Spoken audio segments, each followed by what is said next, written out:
Egunon, Ana, Egunon, Egunon. Begoña.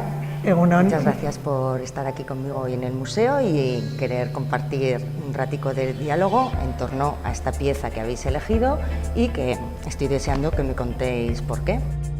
Elegimos esta pieza, Teseo y Minotauro, porque nos parece que estos personajes mitológicos representan muy bien la situación actual que estamos viviendo en el casco antiguo, en el casco histórico. Entiendo que ha sido una elección que veis reflejada vuestra situación actual en la forma o en la temática que muestra la obra, que es un enfrentamiento entre dos partes, ¿no? Una lucha.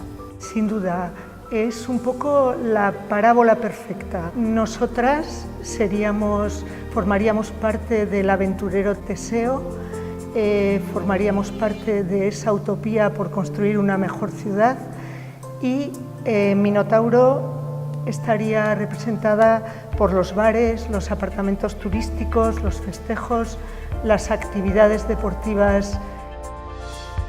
Nos vemos muy reflejadas, sobre todo también por el desequilibrio, ¿no? Y porque como vecinas y vecinos estamos de alguna manera enfrentando algo que es muy superior en fuerzas a lo que somos como asociación. Me gustaría preguntaros, que ya que vosotros os veis identificados con Teseo y vuestro problema lo identificáis con el Minotauro, ¿quién podría ser vuestra Ariadna que os ayudara a poder vencer a ese elemento que os molesta o que os contraría?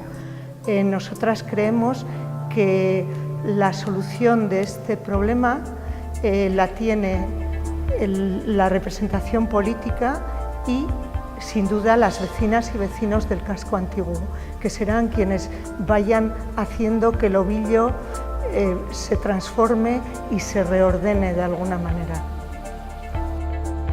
Pensar que nuestro barrio siempre ha sido un barrio acogedor desde que nació hace más de 2000 años.